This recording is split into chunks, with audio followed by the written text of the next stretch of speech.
ন্যায় বিচার কাকে বলে? ন্যায় বিচার আপনাকে বুঝতে হবে এবং জানতে হবে। ন্যায় বিচার আপনি ওমর রাদিয়াল্লাহু তাআলা এর একটা ঘটনা আপনাকে আমি বলি।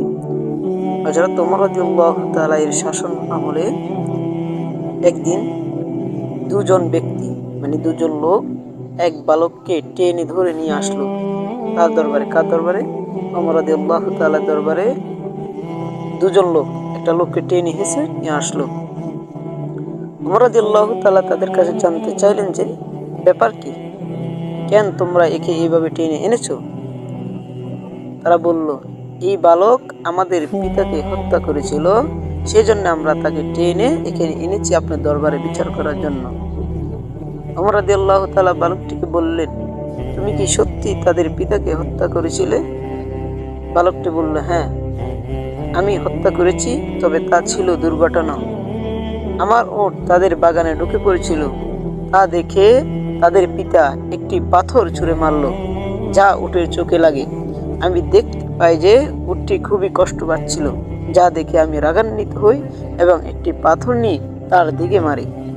পাথরটি তার মাথায় লাগে এবং সে মারা যায়। ওমর রাদিয়াল্লাহু তাআলা দুই ভাইকে বললেন, তোমরা কি ওই বালককে ক্ষমা করবে? তারা বললেন, না, আমরা ক্ষমা করব না, আমরা বিচার চাই, আমরা তার মৃত্যুদণ্ড চাই। ওমর রাদিয়াল্লাহু তাআলা বালকটির কাছে জানতে চাইলেন, তোমার কি কোনো শেষ ইচ্ছা আছে? বালকটি বলল, আমার আব্বা মারা যাওয়ার সময় আমার ছোট ভাইয়ের জন্য কিছু সম্পদ রেখে যান, যা আমি এক জায়গায় লুকিয়ে রেখেছি। আমি 3 দিন সময় চাই আপনার কাছে, যাতে আমি সেই জিনিসগুলো আমার ভাইকে দিয়ে আসতে পারি। আমার কথা বিশ্বাস করুন, আমি আবার ঠিক ফিরে আসব। ওমর রাদিয়াল্লাহু তাআলা বললেন, আমি তোমাকে বিশ্বাস করতে পারি যদি তুমি একজন জামিন জোগাড় করতে পারো যে নিশ্চয়তা দেবে যে তুমি ফিরে আসবে। বালকটি দরবারের চারদিকে তাকালেন। এত মানুষের মধ্যে কেউ তার জামিনের হলো না, সবাই নিচের দিকে তাকিয়ে রইলেন। হঠাৎ দরবারের পিছন থেকে একটি হাত উঠল। কার হাত ছিল এটি?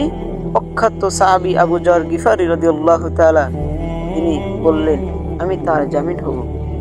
চিন্তা করুন, জামিন মানে হলো যদি বালকটি ফিরে না আসে, তবে আবু যর গিফারি রাদিয়াল্লাহু তাআলার চিরচ্ছেদ করা হবে।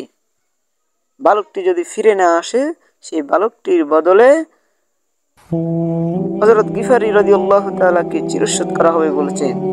সুতরাং বালকটিকে ছেড়ে দেওয়া হলো। একদিন গেল, দ্বিতীয় দিন গেল, বালকটি আসলো না। তৃতীয় দিন দুই ভাই আবু যর গিফারি রাদিয়াল্লাহু তাআলা এর কাছে গেল। আবু যর গিফারি রাদিয়াল্লাহু তাআলা বললেন, আমি মাগরিব পর্যন্ত অপেক্ষা করব। মাগরিবের কিছুক্ষণ আগে আবু যর গিফারি রাদিয়াল্লাহু তাআলা দরবারের দিকে রওনা হলেন। মদিনার লোকজন তার পিছনে পিছনে যেতে লাগলো। সবাই দেখতে চায় কি ঘটে। আবু যর গিফারি একটি বালকের ভুলের কারণে আজ জীবন দিচ্ছেন। হঠাৎ আজানের কিছুক্ষণ আগে বালকটি দৌড়ে আসলো। লোকেরা সবাই অবাক হলো। ওমর রাদিয়াল্লাহু তাআলা বললেন, হে বালক, তুমি কেন ফিরে এসেছো? আমি তো তোমার পিছনে কোনো লোক পাঠাইনি। কোন জিনিসটা তোমাকে ফিরিয়ে আনলো? বালকটি বলল, আমি চাই না যে কেউ বলুক একজন মুসলিম কথা দিয়েছে কিন্তু সে কথা রাখেনি, তাই আমি ফিরে এসেছি। ওমর রাদিয়াল্লাহু তাআলা আবু যর গিফারি রাদিয়াল্লাহু তাআলাকে বললেন, হে আবু যর, তুমি কেন এই বালকের জামিন হলে? আবু যর গিফারি রাদিয়াল্লাহু তাআলা বললেন, আমি দেখলাম একজন মুসলমানের সাহায্য প্রয়োজন। আমি চাই না যে কেউ বলুক একজন মুসলমানের সাহায্য প্রয়োজন ছিল, কিন্তু কোনো মুসলমান তাকে সাহায্য করেনি। এ কথা শুনে দুই ভাই বলল, আমরাও চাই না যে কেউ বলুক একজন মুসলমান ক্ষমা চেয়েছিল, কিন্তু অন্য মুসলমান তাকে ক্ষমা করেনি। তারপরেও বালকটি মুক্তি পেল। আর আমাদের মধ্যে আজকে কেউ সাহায্য করতে চায় না। মুসলমানদের প্রতি হিংসা লাগর ধরে রেখেছে, হিংসা মানুষের অন্তরে রেখেছে, তারা সাহায্য করতে চায় না।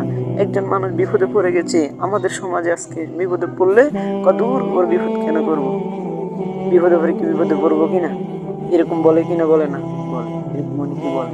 এই জন্য মুসলমানদের কাজ হচ্ছে আল্লাহর ভয়, নবী আলাইহিস সালামের যে আদর্শ, সেগুলো বাস্তবায়ন করা।